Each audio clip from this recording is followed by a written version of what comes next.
il y a un beau verset qui dit ceci, et je vais me permettre de le dire 2 fois.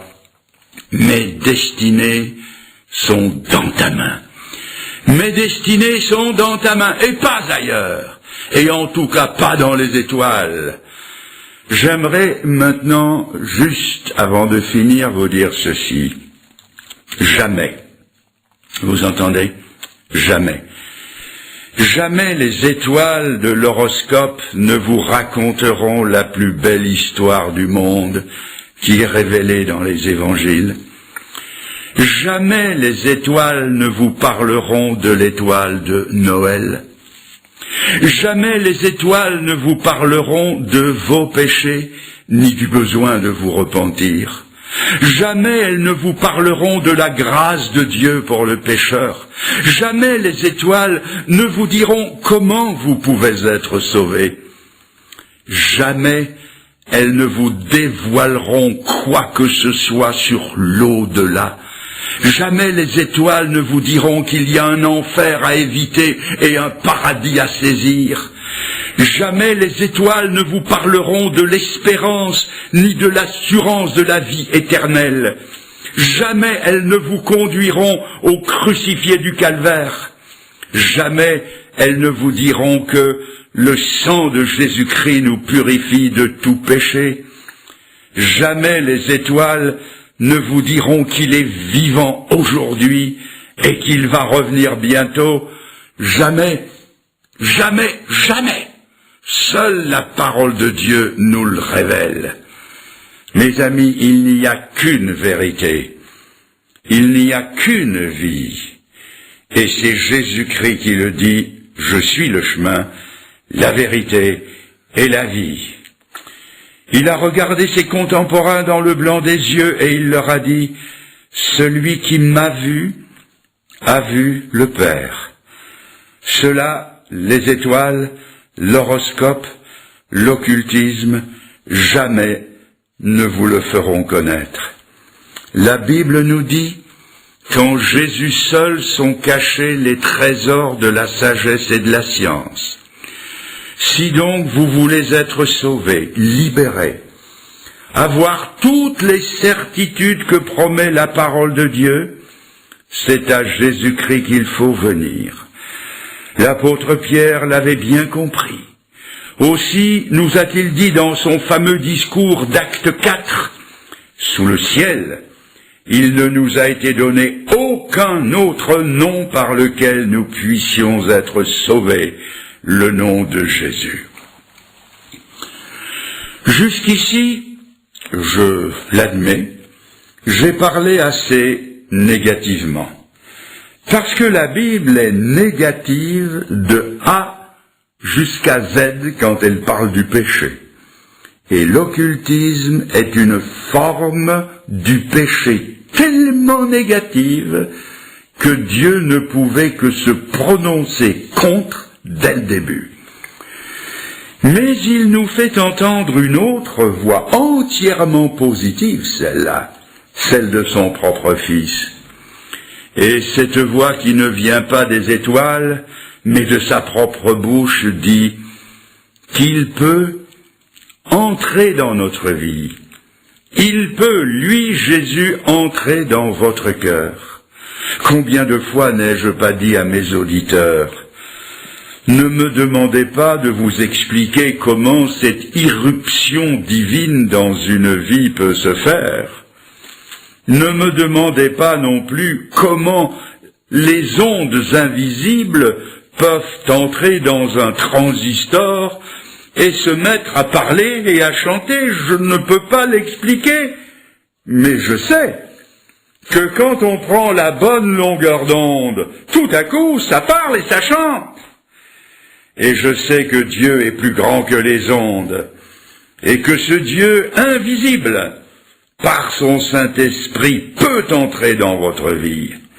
Il peut mettre une nouvelle vibration dans votre âme et de nouveaux sentiments dans votre cœur. Il peut faire de vous quelqu'un d'autre. Vous n'aurez plus jamais à être guidé par les propos menteurs des hommes ou des étoiles, mais, comme il l'a promis, Il vous conduira dans toute la vérité. L'un de mes titres de conférence, c'est la Bible, le livre qui n'a jamais trompé personne. Dans la Bible, c'est Dieu qui parle. Il est le Dieu qui condamne le péché, mais qui aime le pécheur, et qui a tout fait pour que chacun d'entre nous terminions dans son ciel et pour l'éternité. Ça, c'est l'amour de Dieu. Il devrait nous punir, il devrait nous condamner, il en a tous les droits. Mais au lieu de cela, il descend du ciel. Il vient se présenter à la barre du jugement, à notre place. Et là même où nous avons offensé sa sainte loi qui réclame la mort, il se présente dans la personne de Jésus-Christ et il reçoit la mort de plein fouet pour que nous ne la subissions pas. Ça, c'est l'amour de Dieu. La Bible dit que Dieu a tant aimé le monde qu'il a donné son Fils unique. C'est dans ce texte capital de l'évangile de Jean, chapitre 3, verset 16, que nous trouvons l'approche de Dieu envers chacun de nous. Alors puissiez-vous vous approcher de lui, comme c'est écrit. Approchez-vous de Dieu, et il s'approchera de vous. Entre nous et Dieu, il n'y a qu'un pas, mais il nous appartient de le faire. Je l'ai fait quand j'avais 20 ans, et je ne l'ai jamais regretté un seul instant. C'était le moment de Dieu pour ma vie. Et il est très possible que ce moment soit arrivé pour quelqu'un qui écoute cette prédication ce soir. Quelqu'un qui sait, qui sent que maintenant, c'est le moment de la décision. La Bible dit, « Aujourd'hui, si vous entendez sa voix, n'endurcissez pas votre cœur. » Mes amis, lancez-vous dans les bras du Sauveur. Avouez-lui votre passé astrologique et votre passé tout court. Et dites-lui, Seigneur, que de regrets. Seigneur, je ne peux ni refaire ni défaire ce que j'ai fait.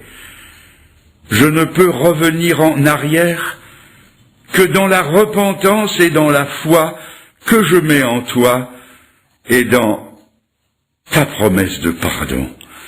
Et ce soir, je regrette, je me tourne vers toi, et Seigneur, je t'accepte dans mon cœur comme mon sauveur personnel. Mes amis, que Dieu vous bénisse, qu'il vous délivre, et qu'il vous remplisse de son ciel, de son amour, par le Saint-Esprit dans votre cœur.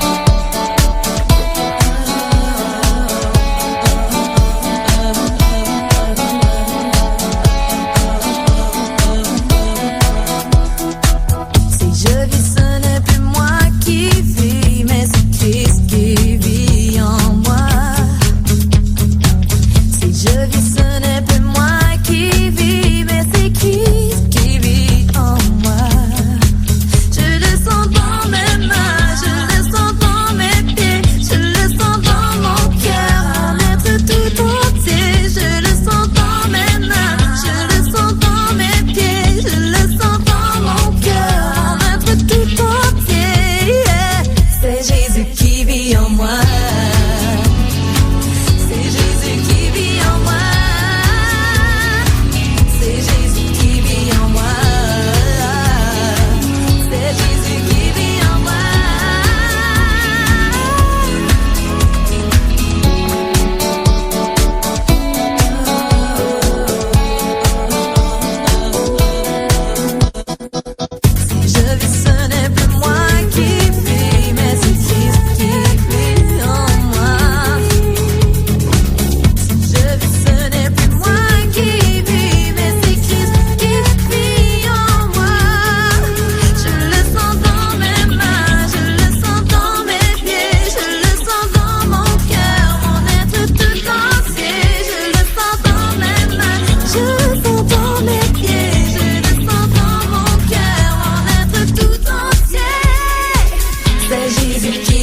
moi.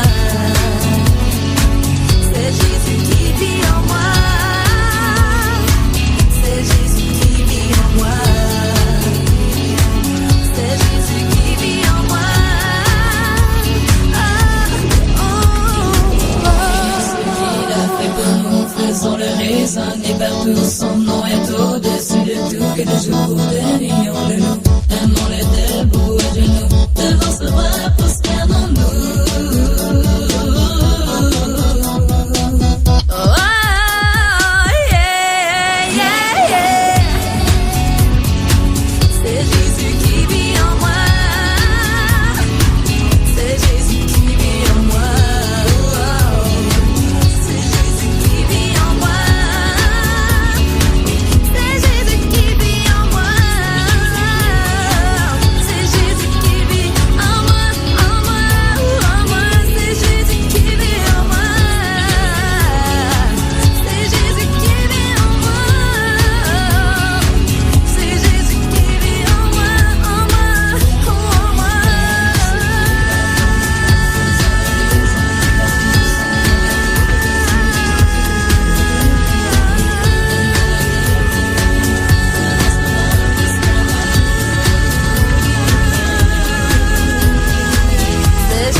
Je ne veux pas me répéter que c'était tellement meilleur hier. Il y avait tellement de choses à faire, c'était tellement moins cher. Allez,